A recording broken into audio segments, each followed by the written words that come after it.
اس نے کچھ بھی نہیں کیا، وہ تماشا ہی تھا، وہ اس کے پاس اسلحہ نہیں تھا. ان لوگوں کو اسلحہ کیسے مل جاتا ہے؟ ان لوگوں کے کیا اسو رسوخ ہوتے ہیں، اور اتنے بے حس ہو گئے کہ کسی کو آپ نے وہ بندہ کیا کر لیتا؟ وہ اپنے گھر سے باہر آیا ہے تو آپ کو تو وہ نقصان نہیں پہنچا سکتا نا، وہ بس آیا ہے، وہ بوکھلاہٹ میں، اور دیکھیں اندھی گولی کیسے بھی چلا دی، اس کی پوری نیک سے جو ہے وہ باہر نکلی گولی، اور وہ بندہ وہیں پر ہی جو ہے مر گیا. ایک ماں کے سامنے اس کے بیٹے کو اس طرح بے دردی سے مار دیا گیا، ایک بہن کے سامنے اس کے بھائی کو. ان کے ذہن پہ کیا اثرات مرتب ہوں گے، وہ کیا سوچیں گے کہ ہم کیا کریں. اور جو اس کی بیوی ہے، جو میں آپ کو بتاتی چلوں آپا، 2 دن پہلے ان کا ولیمہ ہوا تھا.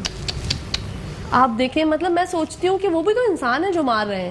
کیا ان کے کوئی جذبات، احساسات مر چکے ہیں؟ وہ ایسا کرنے کے لیے راغب بھی کیسے ہوتے ہیں؟ کیا ہم لوگ ایز اے نیشن ایسا نہیں کر سکتے؟ یہ بنیادی وجہ جو ہے وہ اس کی کیا ہے کہ لوگ جو ہے وہ اس قدر بے حس ہو جاتے ہیں؟ دیکھیں، ہم لوگ اس لیے اس قدر بے حس ہو جاتے ہیں بہت سارے افراد کہ آپ کے گھر میں آگ لگی ہے، میرے گھر میں آگ نہیں لگی، میرا گھر چین سکون سے ہے. جب میرا گھر چین سکون سے ہے تو مجھے کیا پڑی ہے کہ میں پرائی آگ میں قدم رکھوں، میں پرائی آگ میں کودوں. تو سب سے پہلی بات تو یہ کہ جب ہمارا بحیثیت قوم ہم دوسرے کے مسئلے کو بھی اپنا مسئلہ سمجھیں گے.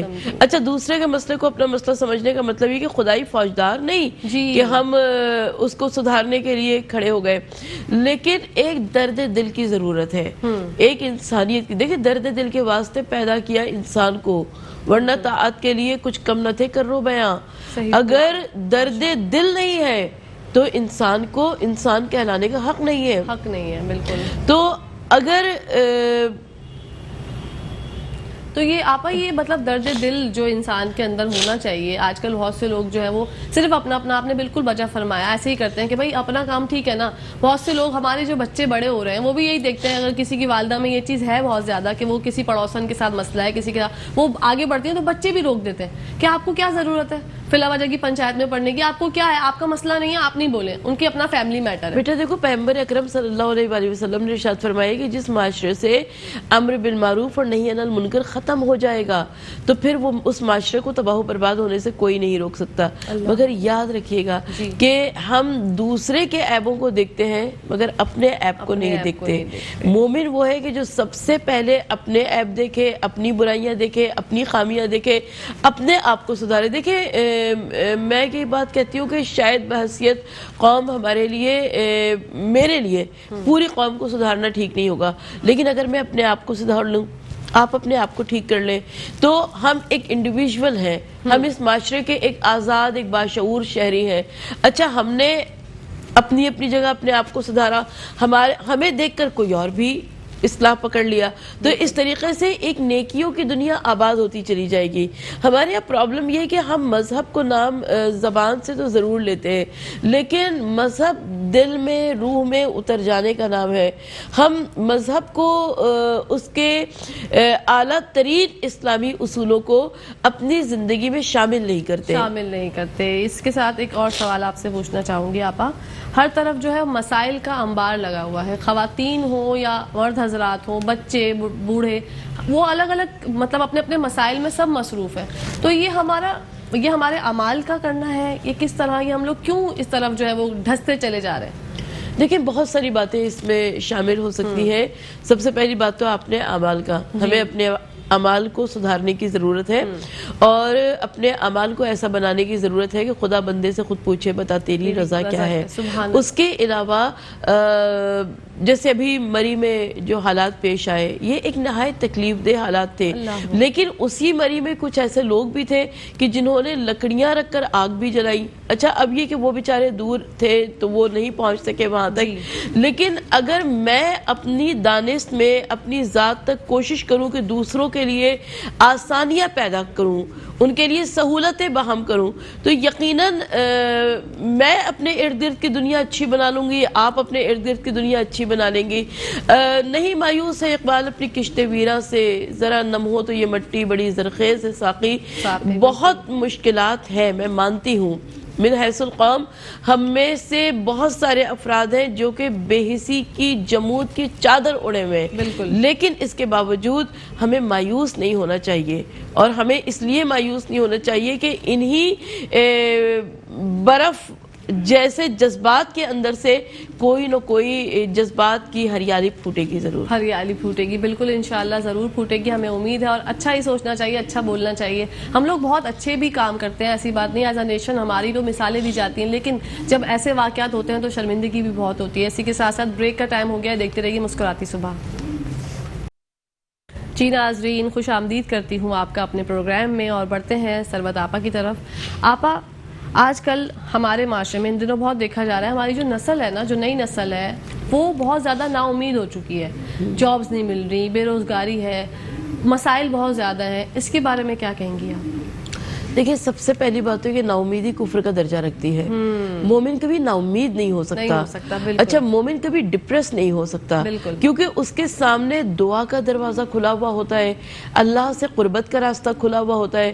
وہ کسی سے کوئی بات نہیں کہہ سکتا, لیکن جب سجدے میں سر رکھ کر اپنے دل کی تمام باتیں کہہ دیا جاتا ہے, تو یہ ہمارا یقین ہے کہ فرش زمین پر یہ باتیں کہی جاتی ہیں اور عرش الہی پر بارگاہ ایزدی تک یہ باتیں پہنچ جایا کرتی ہیں. تو سب سے پہلی بات تو یہ کہ ہمیں اللہ پر کامل یقین کی ضرورت ہے. اچھا, اللہ پر کامل یقین کی, جبکہ اسکول میں, کالجز میں اساتذہ بھی پڑھاتے ہیں, مدرسوں میں, مکاتب میں اساتذہ کرام پڑھاتے ہیں, ہر طرف اچھی اچھی باتیں ہوا کرتی ہیں, لیکن اس کے باوجود مجھے لگتا ہے کہ جیسے والدین اپنی ذمہ داریاں پوری نہیں کر رہے ہیں. اگر والدین اپنی ذمہ داریاں پوری کریں تو سب سے پہلی بات تو یہ کہ انہیں اپنی اولاد کو سینے سے لگانا چاہیے, پوچھنا چاہیے کہ بیٹا کیا پرابلم ہے. ہمارے یہاں پرابلم یہ ہے کہ بہت سارے نوجوان ایسے ہوتے ہیں کہ ان کے گھر والوں کو پتہ ہی نہیں ہوتا ہے کہ ان کے اوپر کیا گزر گئی, ان کے اوپر کیا گزر رہی ہے. اچھا, اسٹریس اتنا زیادہ ہے. سب سے پہلے نمبرز کا اسٹریس ہے, پرسنٹیج کا اسٹریس ہے. جب رزلٹ آتا ہے تو سب سے پہلے اس کو لان تان کرنے کے لیے والدین کھڑے ہوئے ہوتے ہیں. اور آپ یہ بھی نہیں دیکھتے کہ ہم کسی اور کے سامنے, ایک یہ بہت ہی بڑی بات ہے کہ اپنے بچوں کی جو ہے بے عزتی یا اس سے غلط طریقے سے بات یا اس کے اوپر چیخنا کسی اور کے سامنے تو خدا رہا یہ نہ کریں. وہ بچے کی جو پرسنالٹی وہیں پر ہی جو وہ ڈاؤن ہو جاتی ہے. اگر آپ کسی تیسرے کے سامنے بچوں کو ڈانٹتے ہیں, کچھ کہتے ہیں, اگر آپ سمجھتے ہیں کہ کوئی غلطی اس سے ہوئی بھی ہے, تو آپ اکیلے میں جا کے بچے کو سمجھائیں. دیکھیں, حضور نبی کریم صلی اللہ علیہ وسلم کی یہ حدیث ہے, سرکار نے ارشاد فرمایا کہ جس نے کسی کو کسی کے سامنے تنبیہ کی, گویا کہ اس کی تباہی کا سامان خود کر دیا. تو سب سے پہلی بات تو یہ کہ ہمیں موقع و محل دیکھنا چاہیے. دیکھیں, میں کہتی ہوں کہ میرا بچہ جو ہے وہ میرے تجربے کو ابھی نہیں پہنچ سکتا, میری سوچ اس تک نہیں آ سکتی. وہ ٹین ایج میں ہے, وہ ینگ ہے. میں الحمدللہ ایک زندگی دیکھ چکی ہوں, ایک زندگی کے تجربات دیکھ چکی ہوں. تو اگر میں اس کے ساتھ ویسے ہی بیہیو کروں جیسا وہ کر رہا ہے, تو پھر مجھ میں اور اس میں فرق کیا رہا. سب سے پہلی بات تو یہ کہ مجھے سمجھداری کا مظاہرہ کرنا ہوگا. سمجھداری کا مظاہرہ, اچھا بہت ساری مرتبہ یہ ہوتا ہے کہ ہم, بہت سارے لوگ کہتے ہیں کہ جی ہم نے سمجھداری کا مظاہرہ کیا, ہم کو وہ ریزلٹس نہیں ملے جو کہ ملنے چاہیے تھے, صبر کے جو ریزلٹس ملتے. دیکھیں, دنیا میں ہر چیز مل جائے گی, اگر کچھ دنیا میں نہیں بھی ملا تو آخرت میں تو ضرور ملے گا نا, کیونکہ ہم بحیثیت مسلمان حیات بعد الموت کے قائل ہیں. یہ ہمارا یقین ہے, عقیدہ ہے, ایمان ہے. تو بہت سارے ایسے اعمال ہوتے ہیں جو دنیا میں انسان مشکلات اٹھاتا ہے, لیکن وہاں پر ان کا پھل, ان کا اجر اسے ضرور ملتا ہے. حضرت علی بن ابی طالب علیہ السلام سے کسی نے پوچھا کہ سخاوت بہتر ہے معاشرے کے لیے یا عدل زیادہ بہتر ہے. دیکھیں, یہ سوال اگر کوئی میرے اور آپ جیسے سے جس کی مڈل سوچ ہوگی وہ اس سے پوچھے گا تو ہم تو کہیں گے سخاوت, کیونکہ سخاوت جو ہوتی ہے وہ لگتا ہے کہ دوسرے کو مالا مال کر دیتی ہے. لیکن حضرت علی نے فرمایا, کہا کہ دیکھو, ظاہر بظاہر سخاوت زیادہ بہترین ہے, لیکن عدالت ہونی چاہیے, اس لیے کہ سخاوت معاشرے کو ڈس بیلنس کر دیتی ہے, غیر متوازن کر دیتی ہے. ایک آدمی جو سخاوت کرتا ہے, اس کے ارد گرد جو لوگ ہوں گے وہی اس کی سخاوت سے مستفیض ہوں گے نا. باقی لوگ سوسائٹی کے اندر غربت, جہالت, آزمائش جھیل رہے ہوں گے. لیکن اگر آپ معاشرے میں عدالت نافذ کر دیں, ہر ایک کو اس کا رائٹ ملے, ہر ایک کو اس کا حق ملے, کسی کو لمبی کیو میں نہ کھڑا ہونا پڑے, تو خود بخود معاشرہ ایک بہترین راستے پر نافذ العمل ہوتا چلا جاتا ہے. لیکن آپا یہ ہوگا کیسے؟ مطلب ہمارے معاشرے میں آپ دیکھتی ہیں آج کل تو قانون کی بالادستی قائم ہی نہیں ہے، ایسا ہو ہی نہیں رہا. اگر قانون کی بالادستی قائم نہیں ہوگی تو عدل کیسے پیدا ہوگا؟ اس کے بارے میں کیا کہتی ہیں؟ دیکھیں جواب تو میں نے آپ کو پہلے ہی سوال میں دے دیا تھا کہ آپ کو انڈیویجول کو سدھارنے کی ضرورت ہے. ٹھیک ہے. میں نہیں کہہ سکتی ہوں کہ میں ایک نیشن کو سدھار سکتی ہوں، ایک قوم کو سدھار سکتی ہوں، لیکن اگر میں نے اپنے آپ کو سدھار لیا، حضرت علی فرماتے ہیں من عرف نفسہ فقد عرف ربہ، یعنی جس نے اپنے نفس کو پہچان لیا اس نے رب کو پہچان لیا. میں اگر اپنے نفس کے اوپر غور کروں، اپنے حالات کو دیکھوں، اپنی چیزوں کو دیکھوں، تو انشاءاللہ تعالی میری دیکھا دیکھی شاید کوئی اور صحیح ہو جائے، اس کو دیکھا دیکھی کوئی اور صحیح ہو جائے.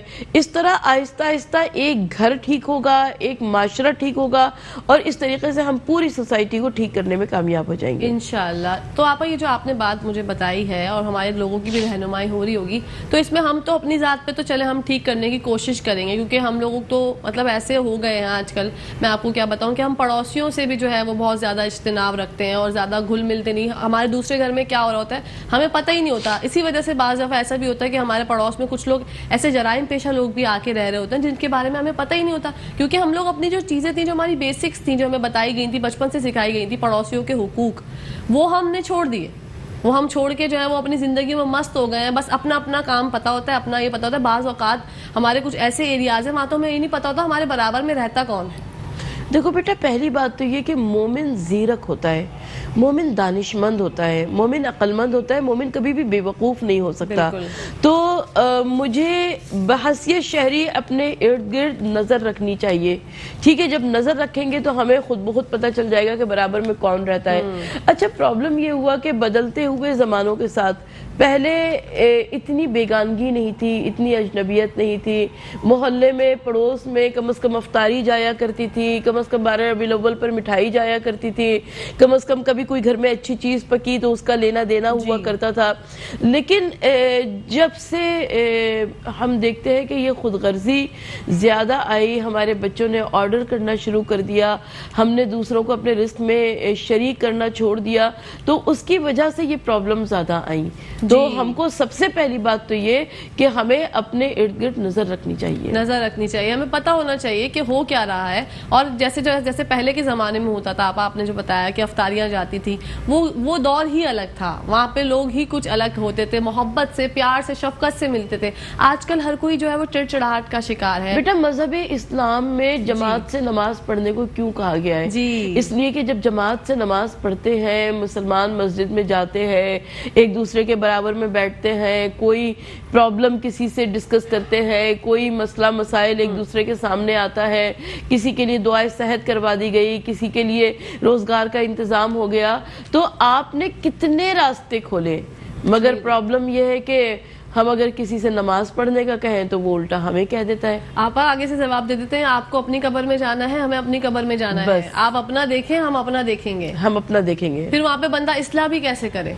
تو ایک تو ہمیں اپنے جو ہے وہ دل کو اتنا بڑا کرنا چاہیے کہ ہم ایک تو کسی کی تنقید بھی سن سکیں. آپ کبھی کبھی تنقید جو ہے وہ آپ کی اصلاح کے لیے ہوتی ہے. آپ اس کو جو ہے تنقید کو ہمیشہ نیگیٹو وے میں نہ لیں. مجھے تو ہمیشہ یہ لگتا ہے کہ انسان کو پازیٹیو وے میں جو ہے وہ اپنی اصلاح کرنی چاہیے. دیکھو بیٹا، پہلی بات تو یہ ہے کہ کوئی بھی انسان اپنے مقام پر بہترین نہیں ہوا کرتا، اس کے اندر اصلاح کی گنجائش ہوا کرتی ہے، لیکن تنقید کا بھی ایک طریقہ ہوا کرتا ہے. لیکن ہم مسائل پرابلم یہ ہے کہ ہم کسی کی اگر کوئی بات ہوتی ہے تو اس کے منہ پہ نہیں کہتے، ہم پیٹ پیچھے کہتے ہیں، یعنی منافقت کیا کرتے ہیں. اب جب پیٹ پیچھے کہیں گے تو وہ سامنے والے کو پتہ ہی نہیں چلے گا کہ اس کام سے ہمارے کسی اور کو کوئی تکلیف پہنچ رہی ہے. تو سب سے پہلی بات تو یہ کہ آپ ڈسکشن کریں، آپ مذاکرات کا دروازہ کھولیں، آپ راستے بنائیے، آپ کہیے کہ نا یہ مسائل ہیں، ان مسائل کی وجہ سے یہ مشکلات ہیں، تو اس کی بنا پر خود بخود اچھائی آتی چلی جائے گی. اور آپ کا جو مجھے لگتا ہے ایک لہجہ جو انسان کا ہوتا ہے، ایک لہجے میں جو ہے آپ کے شفقت ہونی چاہیے، محبت ہونی چاہیے. اس سے سامنے والے کو آپ کی بڑی سے بڑی بات بھی جو ہے وہ ناگوار نہیں گزرتی، اس کو لگتا ہے کہ ہاں بھائی اچھائی کے بارے میں بات. دیکھیں بیٹا، سب سے پہلی بات تو یہ کہ مجھے یہ لگتا ہے کہ الدعا صلاح المومن، دعا مومن کا ہتھیار ہے. بالکل. یہ دعا جو ہے نا یہ بڑے بڑے راستوں کو کھول دیتی ہے. ایک ماں اپنے بچے کے لیے دعائیں کیا کرتی ہے نا تو اس کے لیے زندگی کے آگے راستے کھلتے چلے جاتے ہیں, کھلتے چلے جاتے ہیں. مجھے یاد ہے میرے بچے اسکول میں پڑھا کرتے تھے اس وقت, تو جب ان کا کوئی ٹیسٹ وغیرہ ہوا کرتا تھا تو بچے کہتے تھے کہ اتنے بجے سے اتنے بجے تک ہمارا ٹیسٹ ہے, امی آپ جانماز پہ بیٹھ کے سورہ یاسین ضرور پڑھتی رہیے گا ہمارے لیے. تو مجھے یہ یاد ہے کہ میں اس وقت سورہ یاسین اس طرح اس یقین کے ساتھ پڑھتی تھی کہ مجھے پتا ہے کہ اس بچے کا قلم تیز تیز چلے گا, اس کے ذہن میں خود بخود آتا چلا جائے گا. تو آپ دعاؤں کے دروازے کو نہ بند کیجئے. ہم نے دعا مانگنی چھوڑ دی ہے. جب دعا مانگنی چھوڑ دی ہے تو پھر پروردگار عالم نے بھی ہمیں ہمارے حال پر چھوڑ دیا ہے. جتنا ہم دعا کرتے ہیں پاک پروردگار عالم ضرور ہماری دعاؤں کو قبول کرتا ہے, مستجاب کرتا ہے. بالکل سچے دل سے. آپ ایک آنسو بھی اگر آپ کی آنکھ سے گرا, میں ہمیشہ اپنے شو میں کہتی ہوں, تو اللہ پاک وہیں پر جو آپ کے سارے گناہ معاف فرما دیتے ہیں. بس دل جو ہے نا, دل, کیونکہ دیکھیں آپ ظاہر تو سب کے سامنے ملتے ہیں, بات کرتے ہیں, کوئی آپ کے دل کا حال نہیں جاتا, لیکن جو عرش پہ ہے ہمارا اللہ پاک, وہ دل ہمارا جانتا ہے. اس کو پتہ ہے کہ ہم کسی کے بارے میں کیا سوچتے ہیں, کیا کینہ رکھتے ہیں. عجیب و غریب سے ہم لوگ جو ہے نا وہ ہو گئے میں دیکھو بیٹا, سب سے پہلی بات تو ہمارے یہاں معاشرے میں بہت سارے لوگ کہتے ہیں ان کے دل پہ نہ جانا, ان کی زبان پہ نہ جانا, وہ دل کے بہت اچھے ہیں. تو دل کا بہت اچھا ہونا چاہیے, لیکن ساتھ میں اپنے ظاہر کو بھی سنوارنا چاہیے. بالکل صحیح. جب آپ اپنی زبان کو سنوار لیتے ہیں, اپنے ظاہر کو سنوار لیتے ہیں, تو خود بخود آپ کے دل کی اچھائی عیاں ہوتی چلی جاتی ہے. بالکل صحیح بات ہے. وہ صحیح بالکل آپ نے فرمایا کہ وہ زبان سے تو بھائی کڑوے ہیں لیکن دل کے بہت اچھے ہیں. عموماً یہ ہر کوئی جو ہے ہمارے ارد گرد بول رہا ہوتا ہے اور پھر ہم بھی سوچتے ہیں کہ اچھا بھائی چلو ایسا ہوگا, لیکن آپ نے کیا کسی کے دل میں جھانک کے دیکھا ہے؟ ہمیں کیسے پتا کہ وہ دل کا بہت اچھا ہے؟ نہیں, دل کی اچھائی جو ہے وہ اس کے اعضاء و جوارح سے ظاہر ہونی چاہیے, اس کی زبان سے جاری ہونی چاہیے, اس کے کاموں سے جاری ہونی چاہیے. جب اس کے کام نظر آتے ہیں تب پتا چلتا ہے کہ جی یہ واقعی دل کا بہت اچھا ہے. تو یہ تو بے عمل لوگوں نے اپنے لیے ایک جواز گڑھ لیا ہے کہ جی ان کی زبان کی تیزی پہ نہ جانا, وہ دل کے بہت اچھے ہیں. یہ بے عملی کا جواز ہے. بالکل صحیح بات ہے. آپ یہ پوچھنا چاہوں گی کہ جرائم کی جو اتنی شرح بڑھ گئی ہے, کیا اس کی وجہ بے روزگاری ہے؟ دیکھیں حضرت علی فرماتے ہیں کہ کوئی بھی جرم جو ہے وہ غربت اور جہالت کی گود سے پنپتا ہے. تو اگر ہم معاشرے سے غربت کو ختم کریں گے, ہم معاشرے سے جہالت کو ختم کریں گے. اچھا, اب جہالت کو جب ختم کرنے کی بات آتی ہے, میں نے ایک گورنمنٹ اسکول سے پڑھا ہے. میرے ہسبینڈ نے ایک گورنمنٹ اسکول سے پڑھا تھا. وہ اپنی جس وقت ان کا انتقال ہوا ہے وہ جی ایم پوسٹ پر تھے. آپ مجھے سامنے بیٹھی دیکھ رہی ہیں, میری کامیابی میں کون سی کمی ہے. لیکن جب سوسائٹی میں جہالت کو ختم کرنے کے لیے ایجوکیشنسٹ کے نام پر ایک مافیا وجود میں آئی, تو ہم نے دیکھا کہ پرسنٹیج ہائی ہوتی چلی گئی اور لوگوں کا اخلاق, ان کا کردار نیچے آتا چلا گیا. تو سب سے پہلی بات تو یہ ہے کہ ہمیں اپنے اوپر یقین کرنا پڑے گا, ہمیں اپنے اداروں کو تباہ و برباد ہونے سے بچانا پڑے گا. اور جب اپنے اداروں کو تباہ و برباد ہونے سے بچائیں گے تو انشاءاللہ تعالی ہمارے لیے بہترین راستے کھلتے چلے جائیں گے. انشاءاللہ بالکل ہم دعا گو ہیں کہ ہمارے لیے بہترین راستے کھولے جائیں. جناب وقت آ گیا ہے بریک کا, کہیں جائیے گا بند, بریک کے بعد آتی ہوں. دیکھتے رہیے مسکراتی صبح. جی ناظرین, ہم لوگ واپس آ چکے ہیں اور آج ہم بات کر رہے ہیں ثروت عسکری صاحبہ سے. ہمارا معاشرہ کس طرف جا رہا ہے, ہم لوگ کیا عجیب طریقے سے ہو گئے ہیں. لوگ کسی کو کوئی بھی مار دیتا ہے, چھوٹی چھوٹی چیزوں کے لیے قتل و عام ہو جاتا ہے ہمارے معاشرے میں. تو ہم ان چیزوں سے کیسے بچ سکتے ہیں؟ تو بڑھتے ہیں اپنی بہت ہی قابل ہماری دوست ہیں, سہیلی ہیں, بڑی بہن ہیں ثروت صاحبہ کی طرف. آپا مجھے یہ بتائیے, کسی بھی حکومت کو کیا اقدامات کرنے چاہیے معاشرے کو بہتر بنانے کے لیے؟ دیکھیں سب سے پہلی بات ہے کہ معاشرے میں لا اینڈ آرڈر کا انصاف کا حصول ہر ایک کے لیے ہونا چاہیے. ٹھیک ہے, یہ نہ ہو کہ بڑا جو ہے بچ جائے اور چھوٹا جو ہے وہ غریب ظلم کی چکی میں پستا رہے. بالکل سب کے لیے ایک جیسے جب انصاف کے راستے کھلے ہوئے ہوں گے تو اس کے بعد انشاءاللہ تعالی محرومی نہیں ہوگی. اچھا, جب محرومی نہیں ہوگی تو پھر اس طرح کی باتیں نہیں پیدا ہوں گی. اچھا, ہم یہ دیکھتے ہیں کہ ہم بہت سارے کام جو ہے نا حکومتوں کے اوپر ڈال کر چھوڑ دیا کرتے ہیں. جی ناظرین, اسی کے ساتھ ساتھ ہمارے پاس ایک بریک آ گئی ہے, تو کہیں جائیے گا مت, دیکھتے رہیے مسکراتی صبح. جی ناظرین, ہم لوگ واپس آ چکے ہیں, بڑھتے ہیں ثروت صاحبہ کی طرف. آپا کوئی پیغام کہنا چاہیں گی, دینا چاہیں گی جس سے ہم سب کو جو ہے وہ فائدہ ہو؟ یقین محکم عمل پہ ہم محبت فاتح عالم, جہاد زندگانی میں ہی یہ مردوں کی شمشیریں.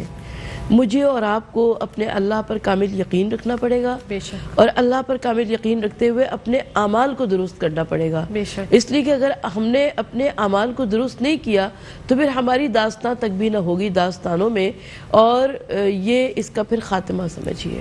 بالکل جناب، آپ نے بہت اچھا فرمایا کہ آپ کو اٹل ایمان رکھنا ہے اللہ پاک پر، اور امید رکھنی ہے انشاءاللہ آگے سب کچھ اچھا ہی ہوگا. آپ دعا گو رہیں، دعا کریں اپنے لیے، اپنے ملک کے لیے، اپنے معاشرے کے لیے، اللہ پاک سب بہتر کریں گے انشاءاللہ. اسی کے ساتھ ساتھ ہمارا پروگرام جو اختتام پذیر ہو رہا ہے، جناب پیر کو آپ لوگوں سے ملوں گی. جب تک اپنی دوست، اپنی بہن، اپنی پیاری سی سہیلی کو اجازت دیجیے. فی امان اللہ، اللہ حافظ.